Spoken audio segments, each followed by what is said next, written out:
Hello and welcome to Hoop Shooting the Breeze. We are back for our third season for our show all about the hoop shoot. This is our show where we interview past participants, volunteers, and other friends of the hoop shoot program. I'm McKenna Cannon, and I'm very pleased to introduce my new co-host, Nathan Springberg, who is our hoop shoot programs coordinator. Joining us today is Jeff Franklin, the Indiana State Director, and the Great Lakes Region 4 Director. Welcome, both of you. Thank you. Thank you.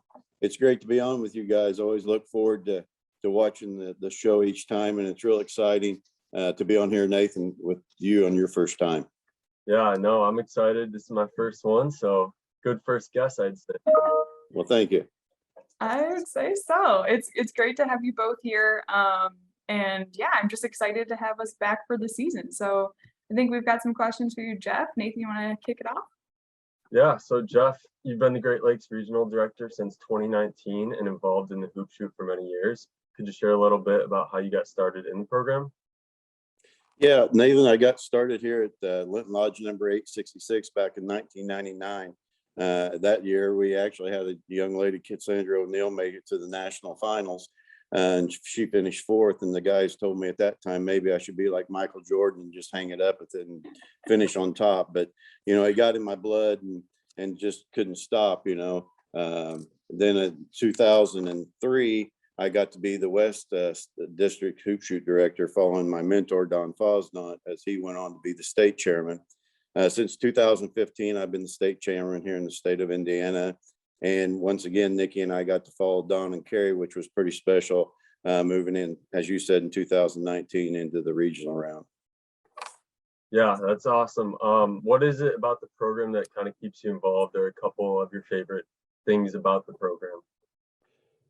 Well, Nathan, it's one of the things just working with the youth. I mean, I've coached my son's teams when he was in basketball, baseball, cross country, and track. And then when I retired from being a track and cross country coach, this just worked in real well. I umpire during the summer too. So staying with the youth is a big thing. And, just to add to that, my son, he went to his first state hoop shoot when he was 4 years old. And the grandkids, Jansen and Shaylin and Josiah and Jackson, they've all been in pumpkin seats for their state hoop shoot inauguration. So we start them young and keep them that way. Jansen's actually our hoop shoot director here, and first year being the Southwest hoop shoot director here in the state of Indiana. So we start young, and obviously, without Nikki, I couldn't do this. And it's kind of a quick story right there. In 1992 and 94, she watched her cousin Travis Turpin shoot at Market Square Arena in Indianapolis for the national finals. And she told me one time when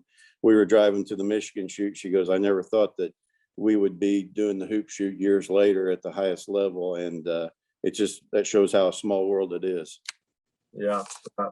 And I know a lot of people in this hoop shoot universe, they bleed the hoop shoot. So it's awesome to hear.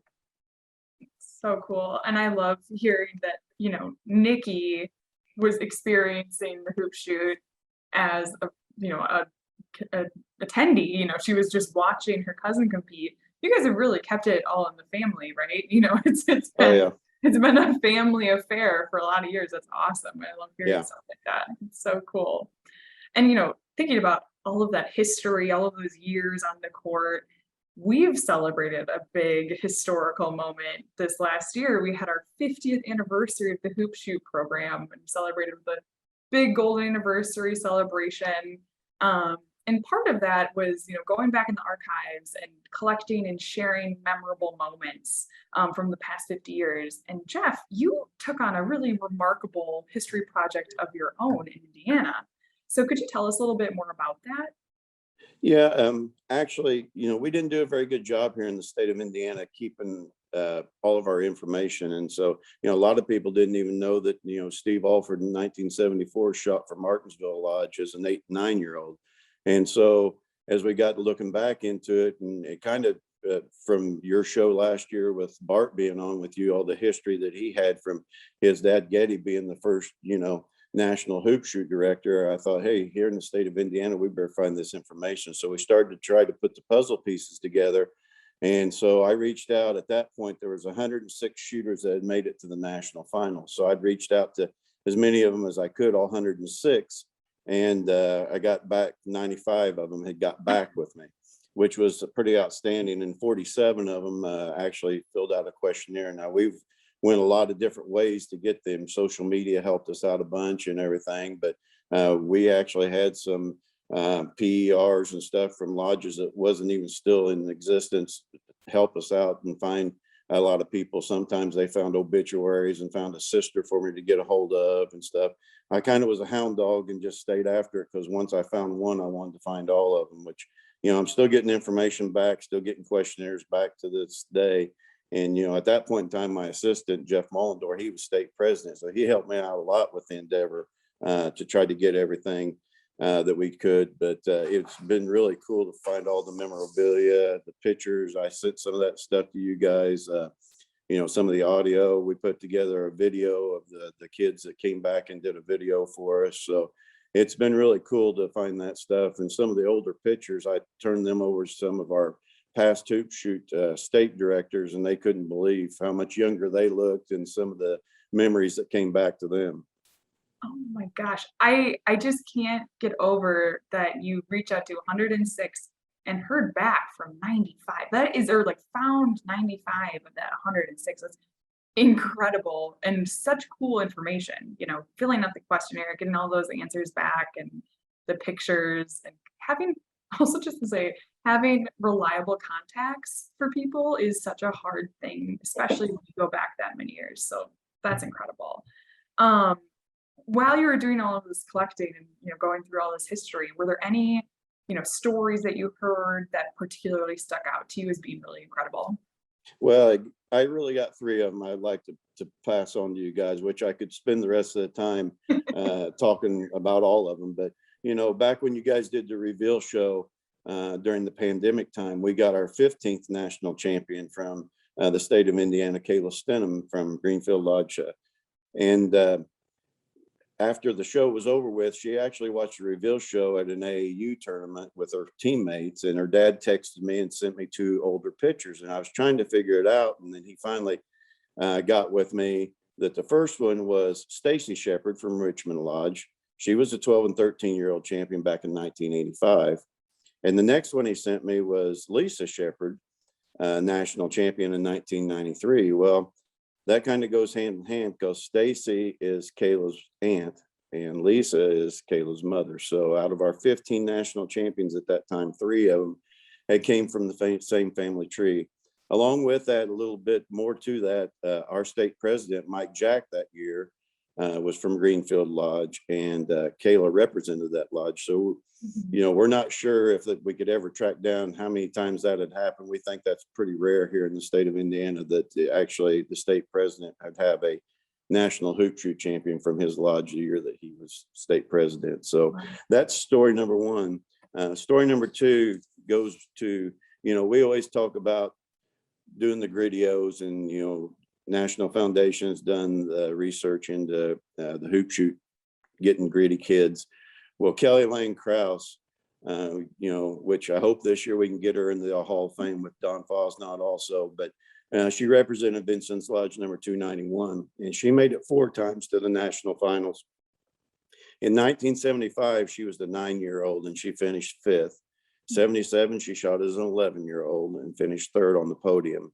And then the grit came through and her perseverance, because, in 78 and 79, she was back-to-back 12 and 13-year-old champion on the ladies' side, first 2 times. So, that just goes back to show that, the perseverance and the grit that she had to make it 4 times, and then to be the first back-to-back was outstanding. And, this year, just to show how great she is, when we had our 16th national champion this year, Emerson Hess, they had a pizza party down at Vincent's Lodge, and she came back to the lodge so she could celebrate that with Emerson. So, that's just a great story. And then the last one that I have is, it came to me from an email after I'd sent out the questionnaire, and it's from our Getty Powell Award winner from 1980 from Hobart Lodge, Sherry Lynn Moore. And she sent me an email that said that do you still take the top boy and top girl to the national convention? And I said, yes, we do. And she said, well, in 1980, she was a Getty Powell Award winner. And she got to fly for the first time. Her mother flew for the first time, dad for the second time. Said she came from a family that had 8 in it. And so they didn't do a lot of traveling, but the hoop shoot afforded them that opportunity. She can remember that, they put them up on the Hilton on the Mississippi down there because the Grand Lodge was in New Orleans, and said they took care of them for 3 days and they gave them $100 spending cash. And she said, I remember that I was able to buy a T-shirt for each one of my siblings and take home. And, with all of our programs, not just the hoop shoot, the small things sometimes that you think don't make a difference really does. And, this lady got back with me 40 years later, and it was a memory that she had from the hoop shoot program that I just think is just unbelievable. Yeah, that's really cool. There are some good stories about some hoop shoot legends for sure. And that's really cool that you've gotten that opportunity to kind of bring back those memories, and hopefully we can make some more here down the road in the state of Indiana. That is all right. As we transition here a little bit into, about your regional director position, for many years, you've achieved a whopping 100% on the annual lodge contest report for the state of Indiana and in 2 other states in your region. For viewers that may not know, this is our hoop shoot participation reports, where we track which lodges did or did not have contests, how many contestants there are, and just getting that information for the ENF to track. How did you achieve that 100% reporting goal? Well, when you guys passed that out a few years back, I said, well, we at least can get to that point. So I'm kind of like a bulldog. They get tired of my emails and stuff, but I just stay after them. I mean, that's the main thing, is if you guys want it done and we're supposed to do it, why not do it? And so, for the longest time, we've been trying not only to get the reporting part done here in the state of Indiana, we've been trying to get all 55 lodges to shoot, and when I first took over, we were at 23 that wasn't having to shoot. Now we're down to just 2 last year. I was hoping to make it 100% at 50, but we just didn't make it last year. But, it's just staying on it. It's important for you guys to do your job. If we're doing our job, we should get it done. And I want to put a big congratulations out to Dennis Sabo and Joe Ostanishek last year in Ohio and Michigan. It also helped us get the region to be 100% too. Yeah. It's incredible. And I mean, not only that you're achieving that 100% reporting goal, but that you have all but 2 lodges in Indiana participating and hosting a hoop shoot is incredible. You're one of our top, states in terms of hoop shoot participation. It's a really impressive feat, and something that you guys should be so proud of out there in the Great Lakes. It's incredible. But beyond your ace reporting skills and really just pushing the hoop shoot in the program in Indiana, what else is unique about the Indiana hoop shoot contest, the state hoop shoot contest? Well, we're pretty fortunate here. I mean, the main thing for us here in the state of Indiana is, basketball's king. And, every driveway, park, barn's got a rim on it. And so a few years back, we made the move from Lebanon, Indiana to Newcastle, which Newcastle hosts the Indiana High School Basketball Hall of Fame. So on Friday night, we bring the kids in, and my district directors, they give them their district champion shoots. We draw for the shooting order. They go and tour. My wife, I don't know how she does it. I stay out of the way, but she feeds the whole family, siblings, grandmas, grandpas. It's a great time. And then, we get them up the next morning after we house them on Friday night. On Saturday, I got a great setup for breakfast. Once again, my wife comes through because we put some baskets on the table with some sponge balls, and they don't eat a lot because they're pretty nervous, but kind of breaks the ice because we're going to take them here in the state of Indiana. We got 17 of the 20 largest high school gymnasiums. And so we take them to the largest and shoot at the Newcastle Fieldhouse. It seats 8,484. So for them kids to go in there, that's pretty good. And, since the days of when Getty Powell was running the stuff here in the state of Indiana, making sure things went at the state level just like it did at the nationals, we don't we don't skimp on that anymore. We do it exactly like the national shoot. Our district guys work the lines. Our past state presidents come back to help score check. We have all of our state officers come in to do the scoring for us. So there's only one way to do it, and that's the right way. And so we push that real well. We're real fortunate. Have you guys seen the movie Hoosiers? Yes. Yeah.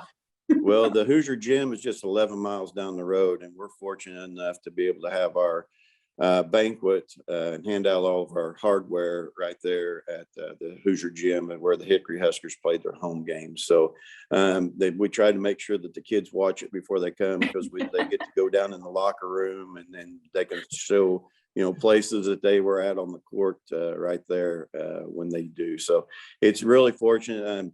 Like I said, here in the state of Indiana, our advisory, our bunch here, our past state presidents, Mayo Sanders and Bill Schaub and Scott Lewis, afford us the ability. A few years back, we even wanted to go Facebook Live. And so they bought us the Vimo cameras so that we could do that.